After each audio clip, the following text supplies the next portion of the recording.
Juan Carlos Vega es agrónomo, tiene ya casi 3 meses frente al Ministerio de Agricultura. Su nominación sorprendió a muchos tras haber dejado el gabinete como ministro de Economía, haciendo lo más desagradable y lo más útil, ordenando la economía, siendo el hombre duro y el hombre no. Pero cuando se conocieron sus antecedentes, se explicó la nominación. Y ahora que se conozcan algunos de sus avances, se entenderán los resultados. Todos preliminares. Siempre el problema en agricultura es que los ministros idóneos no tienen la continuidad necesaria para transformar el agro como todos prometen, con un proceso a largo plazo que requiere al menos un periodo gubernamental.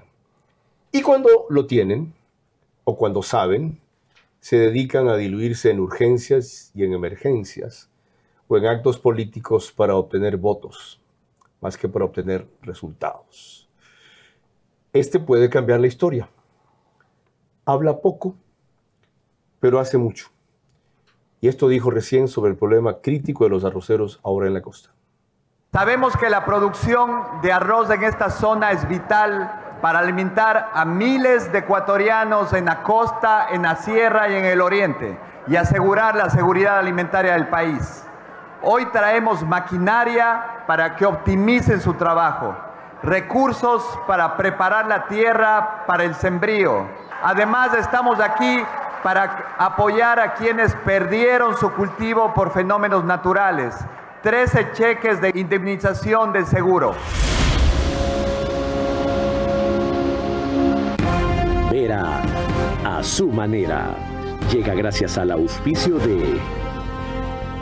En los Skincare Centers de Pharmacy encuentro asesoría personalizada para completar mi rutina. Todos los jueves, viernes y sábados encuentro ese 30% off en todo para cuidar mi piel. Aprovecha la tasa preferencial del BIES al 2,99%. Con Mundo Ambienza, tu casa puede ser una realidad desde solo $5 diarios. Vive en una ubicación privilegiada, cerca de todo. Visítanos en www.ambienza.com.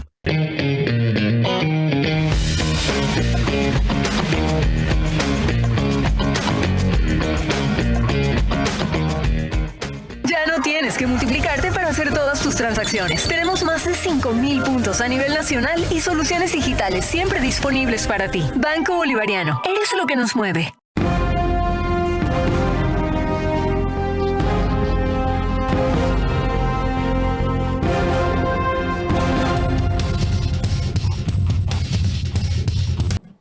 Pero el presidente de la República también estuvo ocupado del tema del arroz, que se ha agravado no solo por las inundaciones del invierno, sino por la relación comercial con Colombia, que ha decidido no comprar nuestro arroz, siendo ellos de los mayores importadores de nuestro producto.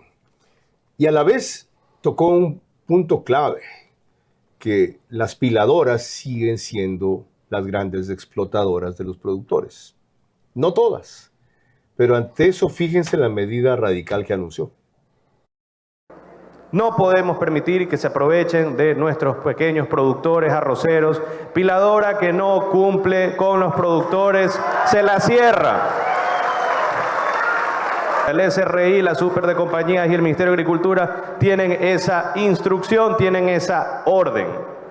También estamos en un programa este año, desde ahora hasta principios de mayo. Vamos a comprar 20,000 toneladas de arroz con cáscara, directo a los productores, sin las piladoras de intermediarios.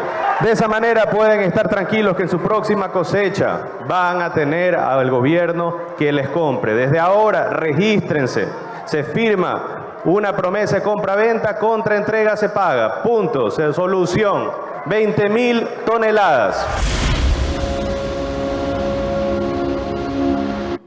Por si no se fijaron, atrás del presidente estaba un grupo de agricultores con varios de los programas emblemáticos de lo que ahora es el MACP, tractores, decía, kits agrícolas, kits pecuarios, personería jurídica, AFC. De eso y más vamos a hablar con Juan Carlos Vega, ministro de Agricultura, Ganadería y Pesca, en los próximos 60 minutos. Yo solamente te pediría eso, controlar las pasiones. Por lo demás, tú nunca te fuiste porque tu puesto como entrevistador, el mejor entrevistador de la televisión, quedó vacío y finalmente has regresado a tu cauce porque el brillo vuelve a su cauce. Este es Vera, a su manera. Un comunicador que desde 1975 ha sacudido la televisión con formatos y estilos polémicos, sin ocultar sus simpatías ni jactarse de objetividad, pues el periodismo de opinión siempre asume una posición. Bienvenidos a coincidir o discrepar con Vera, a su manera. Opinión con propósito. Democracia.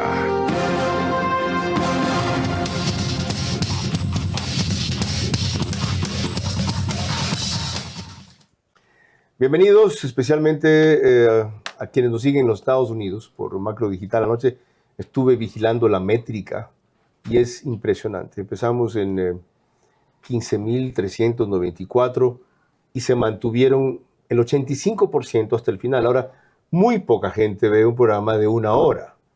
Terminamos con 13.500, 13.800 y algo. Nuestro invitado de ahora, que ya presenté, tiene 53 años. Él dice que no es ni ingeniero ni economista, sino agrónomo. Ok. Ministro de Agricultura, Ganadería y Pesca, fue ministro de Economía y Finanzas. Su cuenta en redes sociales es Juan C. Vega S. ¿Esa es? Sí, esa es. ¿La usa? Sí, claro. ¿Usted mismo escribe o le escriben? Una combinación de las dos cosas. Así debe ser, pues. Sí, pero siempre estoy al tanto de lo que está ahí, obviamente. Señor ministro, bienvenido. Ya entraremos a hacer una revisión de lo que yo aseguro que ha hecho mucho, y debo decir también trascendido poco, y de cuánto es con relación a lo que piensa hacer. Pero primero, enfrentemos la situación del arroz. ¿Qué van a hacer, más allá de lo que ya dijo el presidente, frente a esa situación de crisis que sobre todo genera el cierre del mercado colombiano? Muchísimas gracias, Carlos, por la oportunidad de hablar de este sector que me apasiona, a la cual he dedicado una buena parte de mi vida como agrónomo, que creo que ese es el título más cercano a los agricultores, a la tierra y a los ganaderos, y ahora también al sector de pesca. El arroz es una cadena de altísima importancia en el Ecuador, no solo por la cantidad de personas que viven del arroz, ni las 300.000 hectáreas que se siembran, casi el 90% entre Guayas y los ríos, sino porque también todo el resto de ecuatorianos de la sierra, del oriente y hasta de Galápagos, muchos comemos arroz 3 veces al día. Es la base de la seguridad alimentaria del país. Entonces no es cualquier otro cultivo, cualquier otro producto que se lo deja de sembrar, que uno se va a otra alternativa. Es un cultivo muy centrado en la cultura de la costa, el famoso arroz con pato, que aquí hay inclusive en zonas aquí en Guayas que se... ¿Dónde comen más arroz que aquí en el mundo? Solamente los países asiáticos tienen un consumo per cápita más alto que el Ecuador. China, Japón, Tailandia. Sí, sería de entender cuál es la base antropológica por la cual el Ecuador y no Colombia y no Perú y no Brasil comemos tanto arroz, ¿no? Bueno, menos mal ustedes entienden que este no solamente es un problema económico, sino también una necesidad cultural. Más importante todavía saber la respuesta. ¿Cómo van a paliar la crisis? A ver, cuando recibimos el ministerio, ya habían en marcha ciertas alternativas de intervención. Una con arroz en cáscara, trabajando con las piladoras, y otra con arroz pilado, un esquema que lo llamaban las ferias inclusivas. Que lo culminamos fue una intervención de 5.6 millones de dólares comprando arroz a través de las piladoras a los productores de Guayas y de los ríos. Ya fue una primera intervención y ayudó a sostener el exceso de oferta sobre la demanda. Ya que usted menciona el tema, ahí conocí un caso de un individuo llamado Ledesma, que es uno de los piladores más fuertes de los ríos, en donde el gobierno le dio un fondo para comprar arroz, 1 millón y algo más, y el señor no les pagó al precio mínimo sino a todos $20, ¿lo toman o lo dejan? ¿Qué hicieron o qué hacen con casos así? Ahí lamentablemente hubo un mal entendimiento con este empresario. Luego ya de conversar con él y hacerle entender la importancia que era en cumplir a los productores, porque él tenía un argumento que había recibido más arroz del que tenía el dinero, pero esa era la cantidad de dinero que tenía las garantías. Entonces el Estado no le podía dar más dinero que eso. Entonces llegamos a un entendimiento y ya los productores están 100% pagados y se en ha ese corregido. caso. En el caso entonces, ¿ustedes dieron un margen adicional de plata? No. ¿Cómo se resolvió? Porque ese es un malentendimiento. No, hay un delito. A ver, ese el tema tipo estaba cometiendo un delito. Bueno, él tenía que ajustar la cantidad adicional de dinero por la cual había recibido dinero, ¿no? El esquema estaba armado para que por el 1.100.000 él pague el 100% a los productores que alcanzaba con esa cantidad de dinero. Sigue siendo su culpa. Recibió más arroz. ¿Para qué recibió más arroz del que podía pagar? Y su solución fue: a todos le pago menos. ¿Qué tal? Exacto. Esa fue una solución no bien ejecutada. Y con el tiempo se llegó a un acuerdo con los señores Ledesma y pagaron al 100% los productores. De todo el producto recibido. De todo el producto recibido. ¿Con qué plata pagaron? Con la plata de ellos, porque era una transacción entre privados. Si él tomó la decisión de recibir más arroz, debía pagar esa diferencia como compra a todo el resto del arroz de su filadora. Ahora, lo otro que el presidente acaba de proponer es radical. ¿Ya? Pero también es complicado. Para que no hayan estos líos, les va a comprar el arroz en cáscara a los productores. ¿Dónde lo van a guardar y dónde lo van a apilar ustedes? A ver, hay que entender claramente que el arroz en cáscara es la forma como se tranza en el mundo el arroz, porque el arroz en cáscara tiene la protección, o sea, para decirles, la cáscara de arroz tiene hasta sílice, que es el componente del vidrio. Correcto. Entonces, la forma como la naturaleza ha hecho para almacenar arroz. El envase y en cáscara se lo puede almacenar.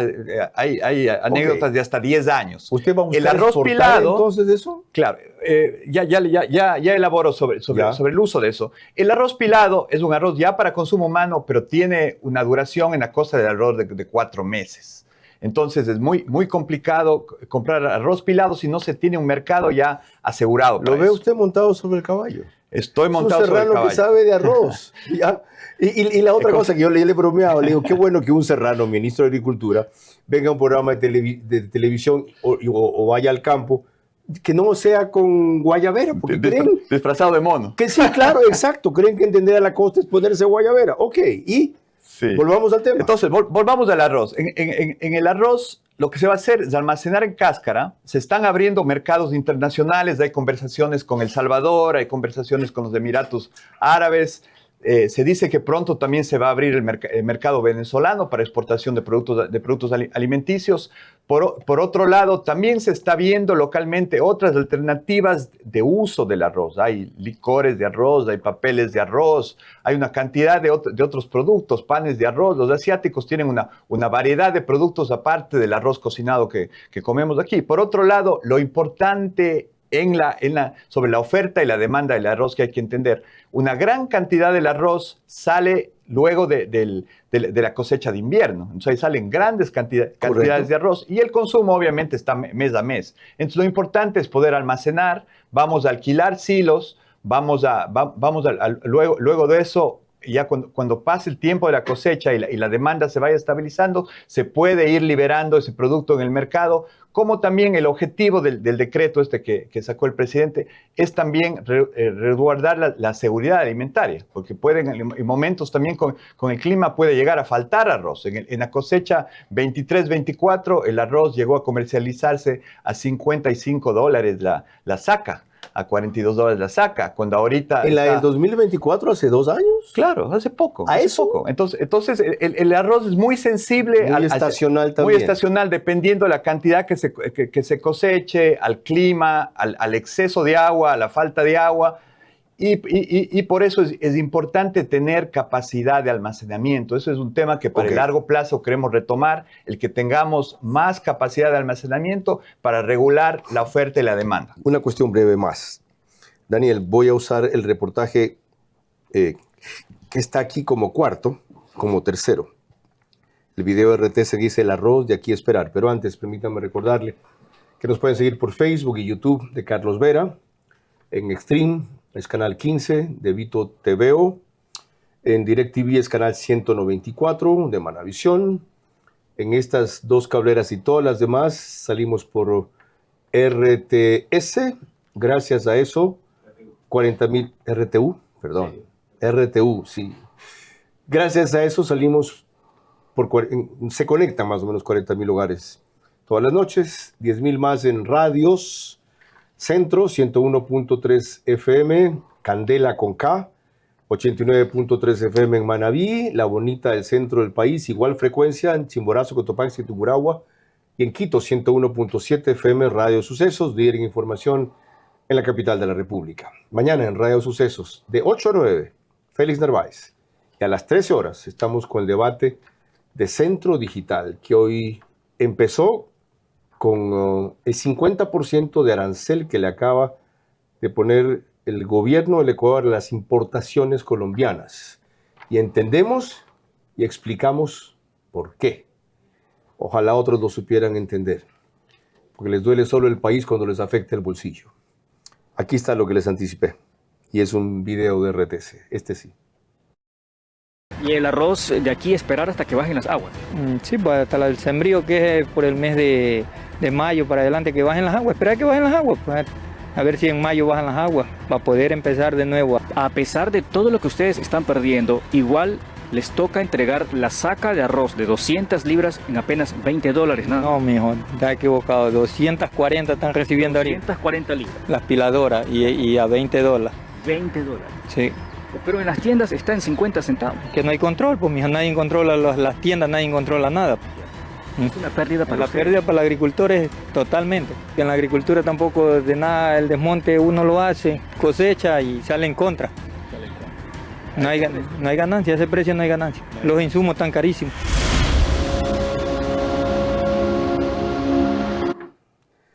Me ha explicado el ministro de Agricultura ese problema coyuntural, pero ciertamente cíclico, cada 2 años se repite.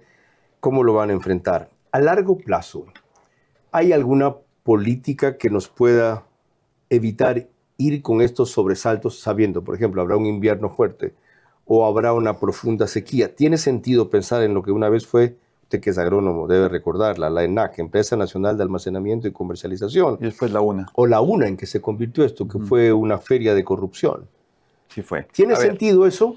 A ver, en términos de políticas de largo plazo, lo que sería deseable para el sector arrocero es obviamente, siempre vamos a tener los shocks climáticos. Entonces, una de las políticas importantes es tener capacidad de almacenamiento para regular la oferta y la demanda. Cuando hay mucho, se almacena, cuando hace falta, se libera parte de esa reserva estratégica.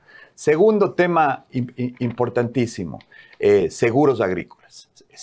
Ahora, con el cambio climático, los cambios de sequía, tener seguros agrícolas para que le protejan al productor a que recupere al menos sus costos de producción y pueda volver a invertir. ¿No existen seguros agrícolas, señor ministro? Tenemos un asesor, Daniel Palacio, ¿se llama? Danilo Palacios. Perdón. Sí. ¿Me habló de eso? Sí.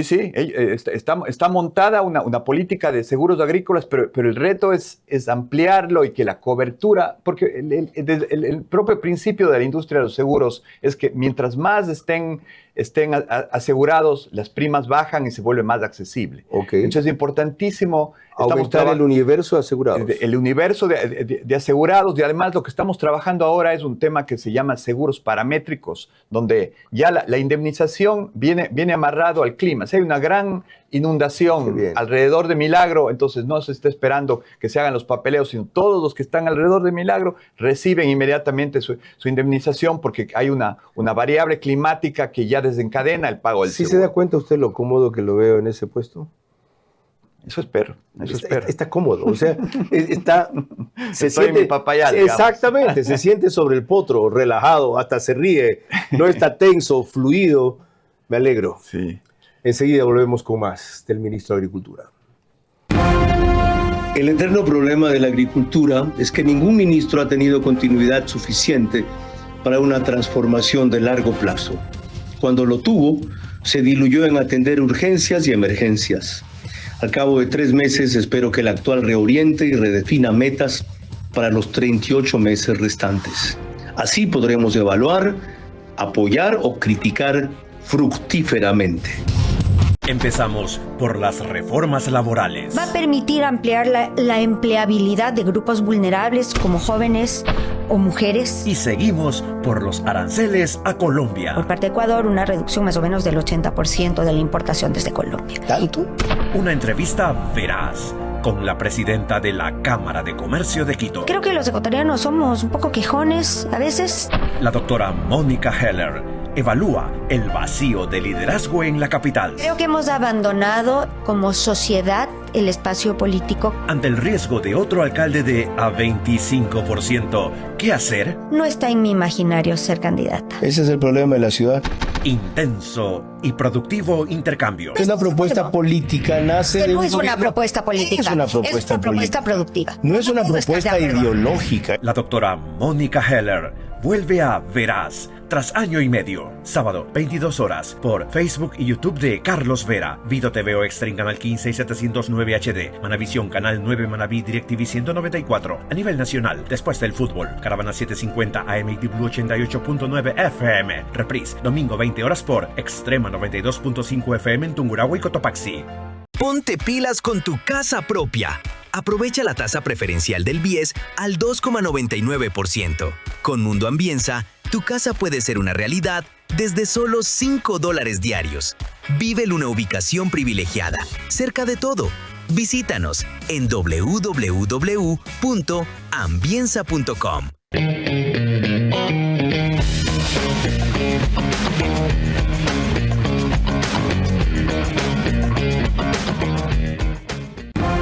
Vera a su manera, crítico e independiente.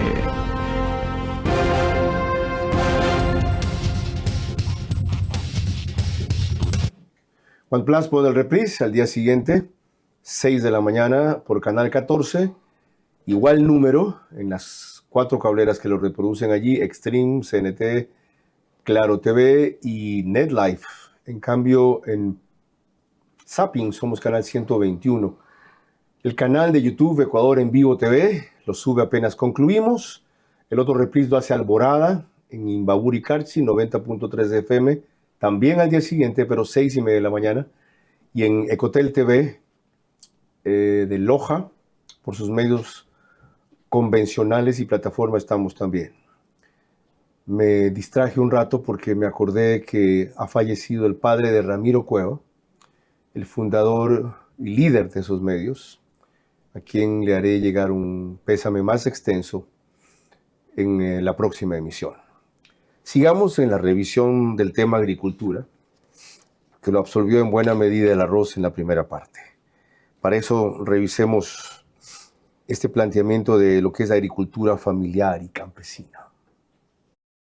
La agricultura familiar y campesina es clave para el abastecimiento diario de alimentos en Ecuador. Por eso el gobierno impulsa los circuitos alternativos de comercialización, conocidos como cialcos, espacios donde los productores venden directamente al consumidor sin intermediarios, a precios justos, ofreciendo productos frescos, locales y de calidad. Hasta finales de noviembre, el Ministerio de Agricultura y Ganadería ha implementado 398 cialcos en las 24 provincias del país, beneficiando a más de 8.400 agricultores familiares. Durante el periodo del presidente Noboa, se han creado 76 nuevos cialcos, incorporando a 1.445 productores adicionales, demostrando un fuerte compromiso con el apoyo de familias campesinas. Para participar, los agricultores obtienen el registro AFC, reciben capacitación y asistencia técnica y acceden al sello AFC, que certifica el origen de sus productos. Estos circuitos fortalecen la economía rural, promueven la equidad y la sostenibilidad y contribuyen a la seguridad y soberanía alimentaria nacional.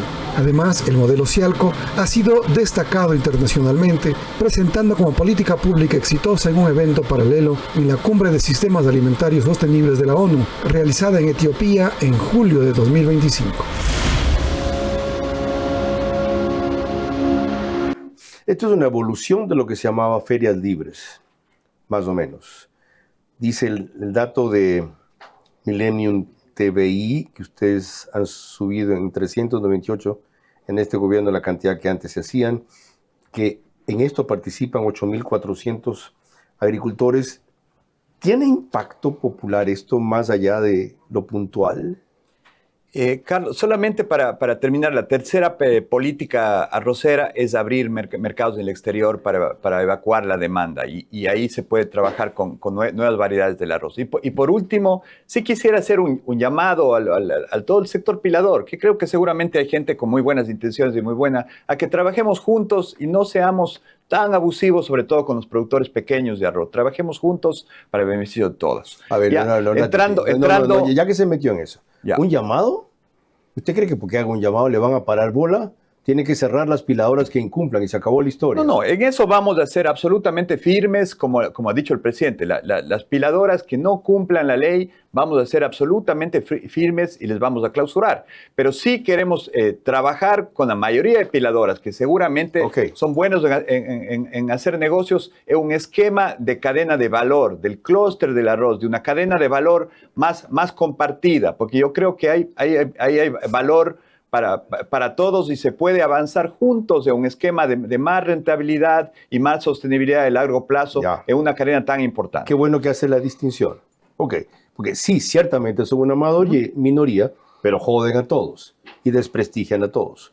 Sobre ese programa y otros que tiene el gobierno, vi en la ceremonia pasada el presidente, AFC, no sé qué es, los tractores sí sé qué es, kits agrícolas, no sé de qué se diferencian del kit pecuario. ¿Qué impacto tienen? Esos son proyectos diferentes. El tema de la agricultura familiar y campesina es un tema de altísimo impacto porque de ahí viene, primero que vienen el 60% de los alimentos del país son producidos por pequeños y medianos productores. Lo que estamos haciendo desde este programa que es de la AFC, Agricultura Familiar y Campesina, en el cual le damos un sello. Y ese sello viene dado por cumplimiento de ciertas capacitaciones, de ciertas prácticas, para darle un valor a ese esfuerzo de sostenibilidad a los pequeños productores. Y sobre todo, el principal objetivo es convertirles en pequeños microempresarios, que entiendan qué es lo que se vende en el mercado, que luego pasen a entender sus costos de producción.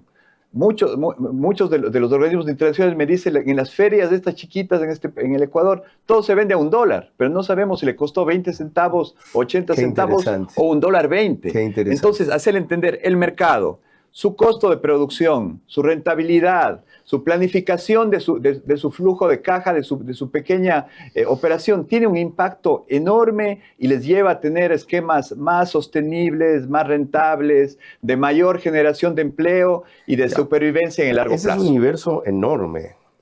Desde luego no lo alcanzarán a cubrir todo en el periodo de gobierno. ¿Cuántos esperan orientar y capacitar de estos pequeños y medianos agricultores? Lo que tenemos ahorita, estos 8,000 productores, creo que podemos multiplicarlo por 10 originalmente. Y la gran ventaja, y algo que he aprendido al estar dentro de este ministerio, que no sabía desde fuera, que una de las partes más importantes es trabajar con la cooperación internacional. En agricultura, en la pequeña agricultura con el pequeño productor, en agricultura sostenible, agroecología, hay mucho interés en la comunidad internacional. Nuestros grandes cooperantes son el FIDA, son FAO, son muchas ONGs Qué bueno internacionales. que usted lo diga, pero yo tengo la impresión de que son tecnócratas del bla, bla, bla nomás. Hay fundaciones y ONGs europeas y americanas. Yo conozco de primera mano, por ejemplo, la Fundación Heifer, que estuve como 10 años en el directorio de la Fundación ¿Que ayudan Heifer, a qué? Que ¿Pueden ayudar a qué? Es una fundación que, por ejemplo, en la costa del Ecuador trabaja con los recolectores de concha y de cangrejo para crear valor agregado, para tener productos al vacío, refrigerados, que se puede exportar. Tienen un programa de recolección en la Sierra Centro de un producto que se llama guarango, que sirve para curtir cueros. Y la gente colecta, almacena y luego exporta para curtiembres de cuero, sobre todo en el Perú. Son programas muy interesantes, muy cercanos. Entonces, yo algo que he aprendido en este ministerio, tengo que estar bastante tiempo fuera del país por el tema de las exportaciones y apertura de mercados para los productos ecuatorianos, con la cooperación internacional y en el campo, con los productores, con botas de caucho metido en los arrozales, en los maizales, en los cacautales, y también en las camaroneras y en las zonas de pesca. Qué bueno oírle esa definición, que sea un ministro que tiene que estar en el campo, y por eso entiendo que no haya venido en 3 meses. cada mes en adelante, si le es posible, sin afectar su trabajo, sería bueno que le hagamos seguimiento a esto y difusión a esto. Ahora, entremos en dos productos específicos a propósito de esta nota de TVC Noticias, que son banano y plátano. El gobierno nacional fortaleció las acciones para proteger el banano y el plátano, principales productos de exportación del país, que entre enero y noviembre de 2025 alcanzaron envíos por 6.3 millones de toneladas, con ingresos que superaron los 3.800 millones de dólares. Con este objetivo, el ministro de Agricultura, Ganadería y Pesca, Juan Carlos Vega, firmó un convenio de cooperación interinstitucional con el Consorcio de Gobiernos Autónomos Provinciales del Ecuador, CONGOPE, y la Agencia de Regulación y Control Fito y Zoosanitario Agrocalidad, orientado a prevenir y contener la propagación del Fusarium. El acuerdo contempla la aplicación conjunta de medidas de bioseguridad, protocolos fitosanitarios, planes de contingencia y acciones de respuesta con énfasis en la protección de los pequeños productores bananeros. El ministro señaló que este reto puede convertirse en una oportunidad para fortalecer el sector y promover la investigación, incluso con la creación de un centro especializado en la Universidad Técnica de Machala. Lo que esperamos que esta dificultad, este reto que significa el Fusarium raza 4, se vuelva, como decía el rector en el caso de la mancha blanca en Camarón, una gran oportunidad para el desarrollo del cultivo del banano, para que podamos tener finalmente un centro de investigación de banano a nivel mundial en esta maravillosa universidad. El convenio tendrá una vigencia de 2 años y busca proteger la sostenibilidad productiva, el empleo rural y la estabilidad de las exportaciones frente a una amenaza fitosanitaria de alto impacto.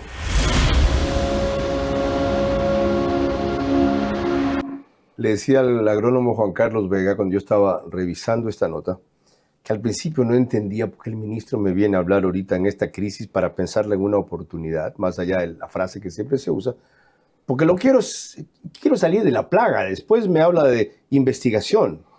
Y cuando veo la símil que hace con lo que fue la mancha blanca para el camarón, la entiendo. Ahora, ¿cómo marcha eso? ¿Se está entendiendo en el sector también?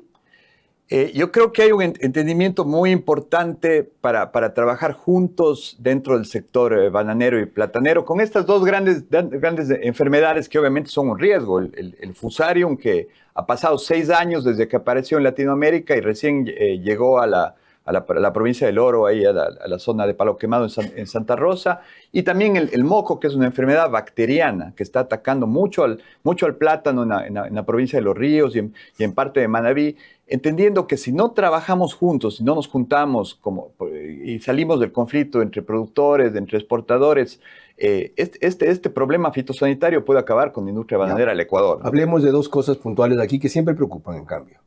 Tampoco se sostiene siempre el precio mínimo de la caja de banano. ¿Se está cumpliendo?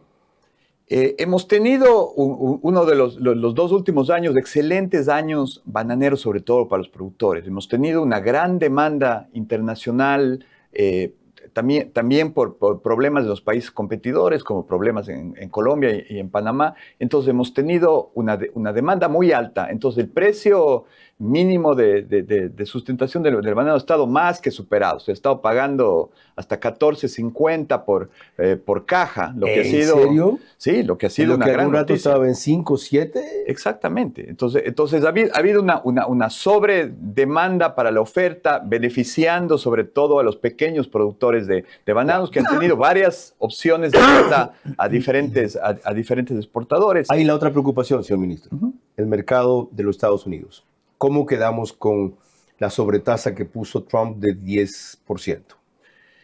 Hay diferentes productos. Ahí tenemos una mejor posición. Pero banano en banano tenemos una mejor posición competitiva que la que teníamos antes. ¿A cuánto estamos entrando a ese mercado ahorita? Este rato tenemos un 10% de sobretasa similar a los otros países, pero lo que hay que entender que en el banano, que es algo que aprendí también últimamente, haber estado en la feria en Europa, es que el banano ecuatoriano, por esa combinación única de luz, de suelo y de agua que tiene, dura en almacenamiento en Europa hasta 3 y 4 semanas más que el banano de otros orígenes. Entonces eso permite que se pueda enviar muchísimo más banano, entonces que los clientes de allá estén mucho más interesados en buscar banano ecuatoriano que de otros orígenes. Entonces es una ventaja competitiva que nunca nadie nos va a superar en el mundo.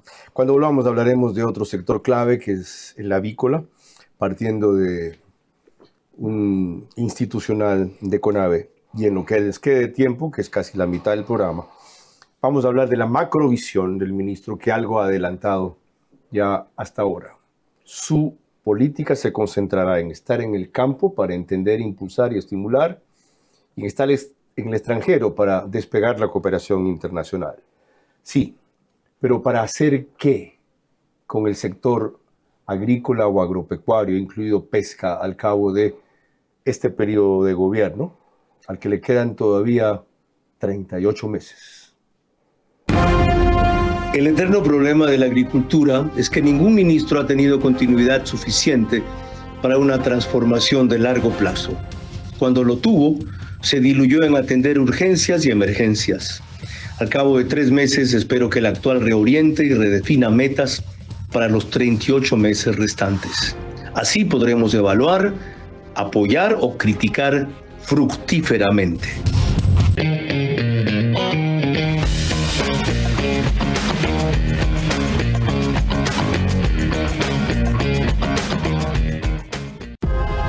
Apúrate, nos cierran el banco. Tranquilo, que el cajero automático siempre está abierto. Pero nos queda lejos. ¡Lejos! Pero si tenemos un punto bebé aquí a la vuelta. ¿Y si nos vamos de viaje? ¡Fácil! ¡Está 24 móvil! O si nos quedamos en casa, lo hacemos desde 24 online. Ya no tienes que multiplicarte para hacer todas tus transacciones. Tenemos más de 5.000 puntos a nivel nacional y soluciones digitales siempre disponibles para ti. Banco Bolivariano. Eres lo que nos mueve. En los Skincare Centers de Pharmacy encuentro asesoría personalizada para completar mi rutina. Todos los jueves, viernes y sábados encuentros de 30% off en todo para cuidar mi piel. Ahí está Pharmacy. Vera a su manera, crítico e independiente.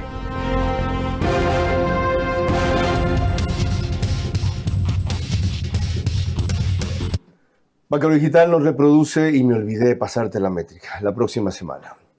En los Estados Unidos, dentro de múltiples hogares ecuatorianos que son la mayoría de sus suscriptores, en más de 15.000 todas las noches se suman otro número del cual no tenemos métrica en España por Hispasat, en 23 de 24 provincias del Ecuador, 5 países, 148 cableras, 2 de ellas en Colombia, una en Lima. Eso me acuerdo, el número de zapping ahí en Lima es 129, pero luego dijeron que habían cambiado a 159, no estoy seguro. Para proseguir lo que les anticipé de la importancia de un sector que también la ha pasado mal recién, porque se vino al suelo el precio de los huevos. El sector avícola es motor productivo del Ecuador. Genera más de 300.000 empleos.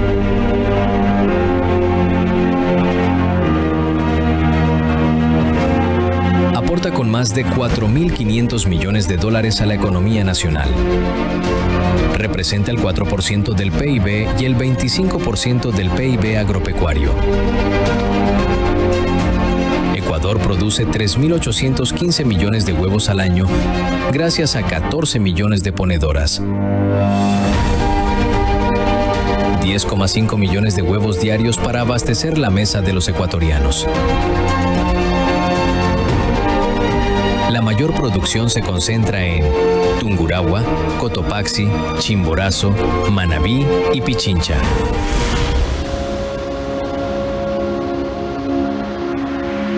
Más allá del precio del huevo, que fue coyuntural por una peste que felizmente se contrarrestó, hay un problema que ha afligido mucho este sector y es un problema cultural más bien. Cada vez esta nueva onda, dentro de ellos la cultura woke, ataca más al huevo, cuando es una de las fuentes de proteínas más importantes que hay, y a su consumo por distintos motivos. ¿Qué se puede hacer desde el Estado en conjunto con el sector privado por temas así? Bueno, claramente la proteína del huevo es una de las mejores calidad que puede tener un ser humano para su nutrición, ¿no? Y ahí creo que hay que sumar todo el tema de proteína animal, donde hay que sumar también la carne de pollo, la carne de cerdo, que se ha incrementado tanto el consumo en los últimos años, y la carne de res como fuentes de aminoácidos básicos, de desarrollo mental. El huevo, yo veo que ha salido un poco de ese paradigma que era una gran fuente de colesterol y que no había que comer menos. Veo que los jóvenes, un sobrino mío se come 4 huevos al día, y creo que se está reivindicando la calidad de la proteína del huevo. Y en eso estamos trabajando. En estos días justos se está celebrando el Día Mundial del Huevo. Estamos trabajando con el sector privado para reivindicarlo.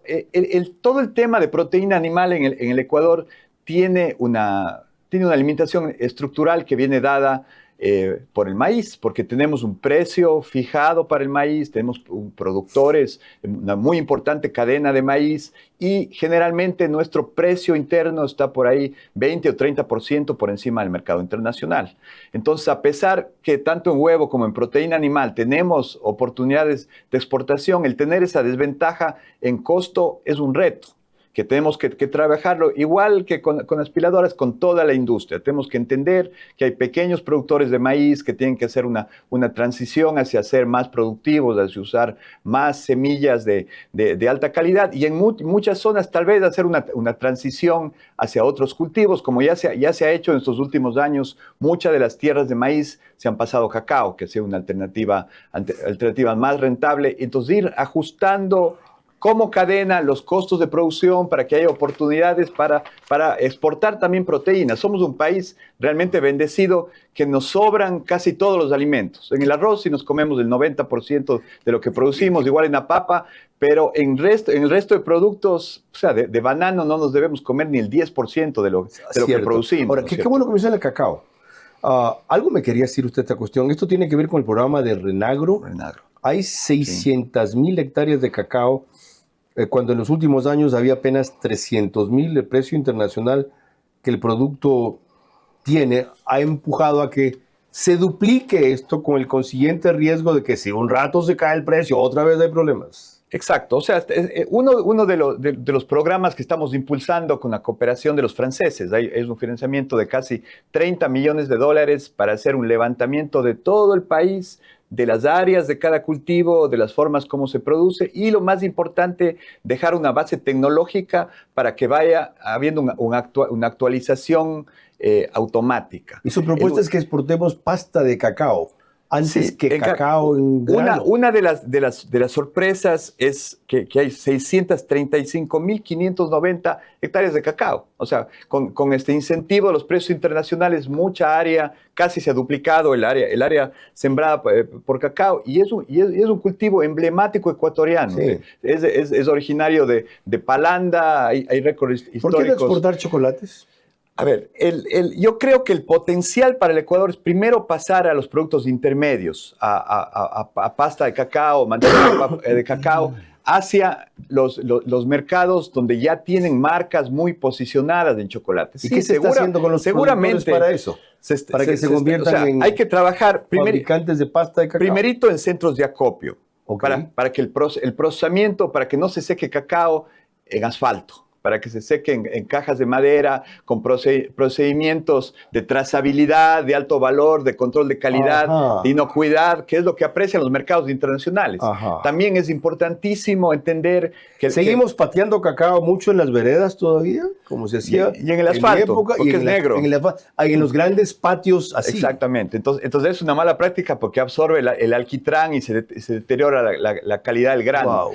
Es importantísimo ir trabajando en eso con pequeños productores. Es importantísimo entender que Europa a finales del próximo año va a tener una política que solamente va a importar cacao de zonas que sean libres de deforestación, y para eso hay que tener esto que se llama la trazabilidad. Saber exactamente de dónde vino el grano que está llegando a Europa y que está saliendo de una zona que no fue deforestada para sembrar cacao. Creo que con eso ahora los productores lo van a entender mejor. Cuando volvamos, en cambio, me referiré a otro término que acaba de usar el ministro: deforestación. Porque resulta que el año pasado, creo, exportamos $1.000 millones en productos forestales y él cree que tenemos un enorme potencial forestal. ¿En qué? ¿Por qué? ¿Para hacer qué? Al volver lo vemos. El eterno problema de la agricultura es que ningún ministro ha tenido continuidad suficiente para una transformación de largo plazo. Cuando lo tuvo, se diluyó en atender urgencias y emergencias. Al cabo de 3 meses espero que el actual reoriente y redefina metas para los 38 meses restantes. Así podremos evaluar, apoyar o criticar fructíferamente.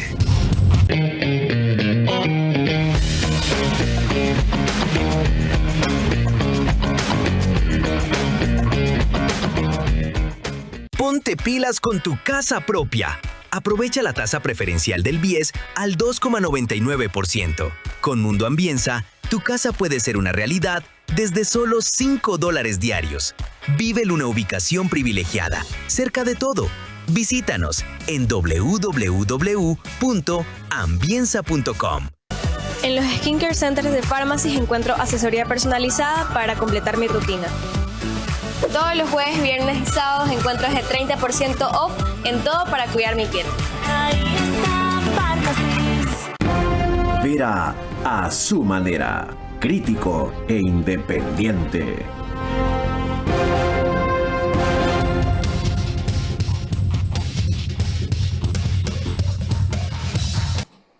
Nos queda tiempo para hablar algo del recurso forestal y potencial que en ese campo tiene el Ecuador. Pero no sin antes recordarles que el canal 24/7 sube el programa 1 hora antes de su emisión oficial, a las 21 horas. Es el único autorizado para eso. Mientras que seguimos grabando en el estudio de podcast de Radio Centro 101.3 FM, que al ministro le impresionó cuando entró. ¿Por qué le pareció impresionante? Cuénteme. O sea, me pareció totalmente diferente del anterior estudio. Todo, antes ¿verdad? era un estudio como antiguo, como de los años 80. Me parece un estudio del año 2030. Ok, me modernicé. Qué bueno. Sí, pues de los grandes platós que le dicen antes a la miniaturización de la televisión. ¿De dónde tiene usted tanta fe en lo forestal? El Ecuador tiene cerca de 300.000 hectáreas de bosque sembrado. Aparte del bosque natural, que hay como 16 millones de hectáreas, que ese obviamente es parte del patrimonio forestal y no hay que tocarlo. Pero tenemos muchas oportunidades en la sierra, por ejemplo, las empresas madereras que tienen su investigación, tienen ya variedades de eucaliptos que pueden estar maduras en 10 años. Yo conozco muy bien la experiencia de la melina en la costa, que es una de la misma familia de la teca, pero con muchos menos requerimientos de suelos, o sea que se puede sembrar en suelos más marginales, igual con ciclos de 9, 10 años. ¿Cómo piensa impulsar esos cultivos? Tenemos un programa de incentivos, pero lo más importante es la apertura de mercados, es trabajar con la misma industria para tener sistemas de incentivos y de compra asegurada como materias primas. O sea, somos un gran exportador de banano y usamos una cantidad gigantesca de pallets. Entonces, muchos de los no nos abastecemos y tenemos que importar de Chile pallets. Hay industria, yo conozco industria... Esa no me la sabía. Sí. Importamos pallets de Chile, sí, porque no nos hace falta. En algún momento vino la empresa Stadler a querer poner una planta de lápices aquí en el Ecuador. Claro. Y la melina es una de las mejores materias primas para hacer lápices. Tenemos un potencial de exportar tableros, de exportar...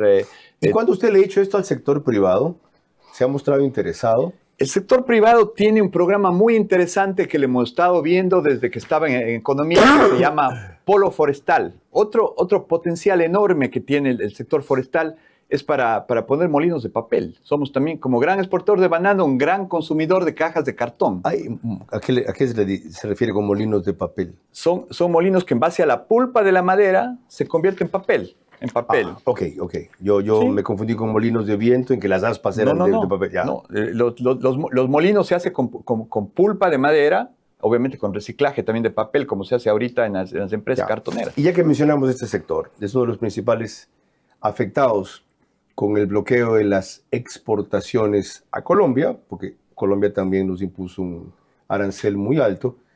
Si no me equivoco, una de las industrias es Novopan. Estuve viendo el otro día las cifras y van de 36 a 54 millones de dólares al año. ¿Qué le queda a industrias como esa mientras dure este problema? A ver, es obviamente un reto, tanto para la industria maderera como para la industria aceitera y también del lado de las importaciones para los insumos agrícolas, pero también, de nuevo, se puede convertir en una oportunidad para diversificación de mercados. Podemos buscar, esperamos que pronto Venezuela se vuelva de nuevo una oportunidad. Era un gran comprador de aceite de palma, por ejemplo. Es una oportunidad para tener otros mercados alternativos. En el plátano estamos también trabajando este rato para ver qué hacemos con ese plátano que no pasa en Colombia. Diversificar la dependencia es la clave. Es la clave tener varias alternativas de mercado y no tener concentrados. En algún momento, por ejemplo, se exportó plátano a Puerto Rico, pero claro, seguramente lo más fácil era hacia el mercado helado, pero el seguir siempre pendientes de nuevas alternativas de mercado y no quedarnos enfocados en uno solo, creo que es la receta para mitigar el riesgo de largo plazo. Sin duda es la gran lección de esta crisis, más aún, señor ministro, cuando los Estados Unidos, que son de cierta manera el rector mundial de la economía, más aún con Trump, y de la forma en que usa su política arancelaria por razones estratégicas y de seguridad, tiene una política absolutamente volátil, otros dicen que impredecible en esa materia. Más aún en aquello, y lo han demostrado, incluso con nosotros que somos su aliado estratégico. No mercy. Para los gringos, primero América, segundo América, tercero América, es decir, ellos. Aprendamos la lección, porque además por eso votaron los Estados Unidos, aunque lo está haciendo de una manera tan ruda y a un precio tan alto que puede que por eso mismo pierda las elecciones en noviembre. Con las conclusiones del ministro de Agricultura, agrónomo Juan Carlos Vega, volvemos enseguida. El eterno problema de la agricultura es que ningún ministro ha tenido continuidad suficiente para una transformación de largo plazo. Cuando lo tuvo, se diluyó en atender urgencias y emergencias. Al cabo de 3 meses, espero que el actual reoriente y redefina metas para los 38 meses restantes. Así podremos evaluar, apoyar o criticar fructíferamente. Apúrate, nos cierran el banco. Tranquilo, que el cajero automático siempre está abierto. Pero nos queda lejos. ¡Lejos! Pero si tenemos un punto bebé aquí a la vuelta. ¿Y si nos vamos de viaje? ¡Fácil! ¡Está 24 móvil! O si nos quedamos en casa, lo hacemos desde 24 online. Ya no tienes que multiplicarte para hacer todas tus transacciones. Tenemos más de 5,000 puntos a nivel nacional y soluciones digitales siempre disponibles para ti. Banco Bolivariano. Eres lo que nos mueve.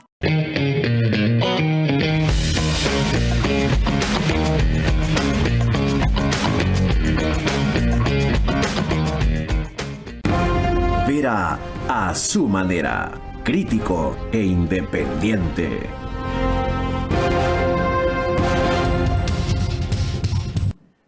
Es más que lo que se me queda sin tratar, que lo que hemos tratado, pero creo que por el momento es también lo más importante, salvo un par de asuntos. Hay una preocupación en el campo porque cada vez hay menos jóvenes allí y en el campo se están quedando los viejos o los ancianos. ¿Cómo puede incentivar el MAGP ese retorno, aún en sectores tradicionalmente rurales donde los jóvenes se quedaban labrando la tierra o trabajando el campo o volviendo al fin de semana a hacer eso si se iban a la ciudad para estudiar?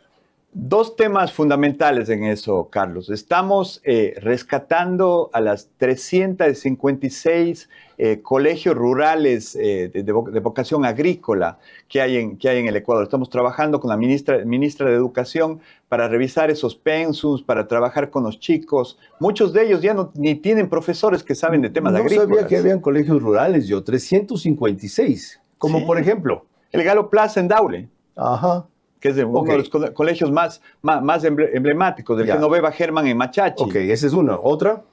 Entonces, este es un tema, también trabajar con mucho más cerca de las facultades de agronomía y de pecuaria de las universidades. Hacen cosas muy buenas. La ESPOL aquí en Guayaquil tiene un programa de investigación muy interesante en temas agrícolas, y así a lo largo y ancho del Ecuador, casi todas las universidades públicas y muchas de las privadas tienen facultades de agronomía que no están vinculadas al Ministerio de Agricultura. Lo otro.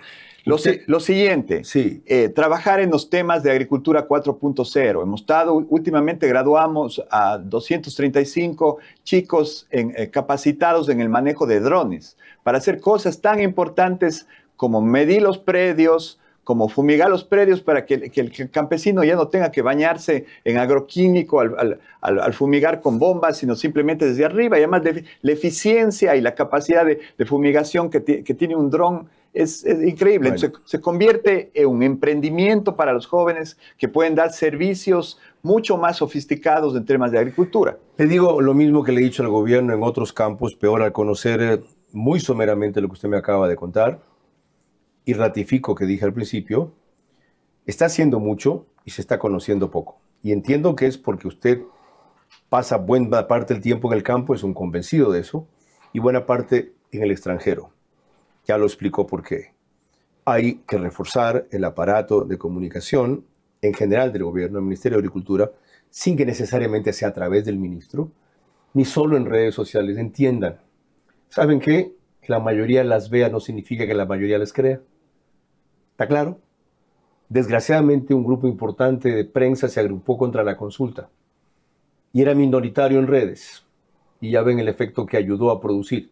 Me alegra haber estado alineado en otro lado. Entonces, no desdeñen a los medios convencionales todavía. No estamos muertos. Y algunos estamos también en redes sociales. Yendo a lo otro. ¿Cómo va a hacer usted para que no sea otro agrónomo notable, con buenas ideas, excelentes ejecutorias, buenos planes, boom, que de repente nos deje otro legajo? El plan agrícola no sé cuánto, no sé cómo, y no se ejecute. Ese es un tema que es fundamental para mí. O sea, que las cosas, yo el otro día hacíamos el lanzamiento de la política agrícola 2025-2034 con un apoyo muy sofisticado, muy bien hecha del ICA, que es este instituto que trabaja en la mayoría de países de Latinoamérica en temas agrícolas. Pero yo decía, yo ya he visto un libro desde el 11 hasta el 28, o sea, una cantidad de libros de políticas, pero ¿cómo hacemos que que se llama Manos para el Campo? Porque las manos de los agricultores, las uñas sucias, las manos dañadas, son muy emblemáticas. ¿Cómo hacemos que esto se convierta en una realidad? ¿Cómo? Ahí viene el tema de la implementación. O sea, son temas bastante prácticos y sobre todo muy importantes. El primero es acceso a mercados. O sea, cómo trabajamos para seguir abriendo mercados en el exterior. Tiempo se me viene corto, siga. Por ejemplo, con la agricultura familiar y campesina exportamos los primeros contenedores de plátano desde Manabí. Y así, acceso a mercados, siga. Acceso a mercados importantísimo. Los temas de calidad, de trazabilidad y de inocuidad, que a veces es difícil de entender, pero son importantes para los mercados. Sí. El tema del fortalecimiento de la asociatividad. Queremos contribuir mucho para que las asociaciones vayan más allá de asociaciones y se conviertan en cooperativas agrícolas, que es un modelo muy efectivo en Costa Rica, en Chile, en muchas partes. Y por otro lado, también la innovación y la modernización del campo. Para eso vienen los tractores, los insumos, los drones mismo, para cambiar la tecnología, para que sea más eficiente, más productivo y más sostenible. ¿Sabe qué es vital para eso? Que usted dure. ¿No se va a ir esta vez como se fue de economía? Duré 444 días en economía, entonces creo que para ministro de Economía fue un récord y acá realmente en el campo las cosas son de más largo aliento. Gracias. Hay un solo ministro de Agricultura que ha durado 4 años en historia del Ecuador, Mariano González, y la mayoría han tenido ciclos relativamente cortos. Acá queremos sembrar una institucionalidad de largo plazo. Estamos también trabajando de alguna forma por fuera del ministerio en algo que hizo en su momento Marcela Niado, trabajar en una fundación de desarrollo agrícola que acompañó a muchos ministros en los 10 años posteriores, y cada vez que había un nuevo ministro iban y decían, esta es la política agrícola de largo plazo, y ahí se creó todo el esquema de agroexportación, de floricultura, de eso flores la nuevas. próxima vez. Ok. Lo veo montado en el caballo, como decimos en Manabí. Así estoy. Yo soy de caballos, full. Me alegro. Si así llueve que no escampe. Atinaron con el ministro de Agricultura. Ahora toca que lo demuestren los resultados. Buenas noches. Vera a su manera. Llegó gracias al auspicio de... En los Skincare Centers de Pharmacy encuentro asesoría personalizada para completar mi rutina. Todos los jueves, viernes y sábados encuentro de 30% off en todo para cuidar mi piel. Aprovecha la tasa preferencial del BIES al 2,99%. Con Mundo Ambienza, tu casa puede ser una realidad desde solo $5 diarios. Vive en una ubicación privilegiada, cerca de todo. Visítanos en www.ambienza.com. Ya no tienes que multiplicarte para hacer todas tus transacciones. Tenemos más de 5,000 puntos a nivel nacional y soluciones digitales siempre disponibles para ti. Banco Bolivariano. Eres lo que nos mueve.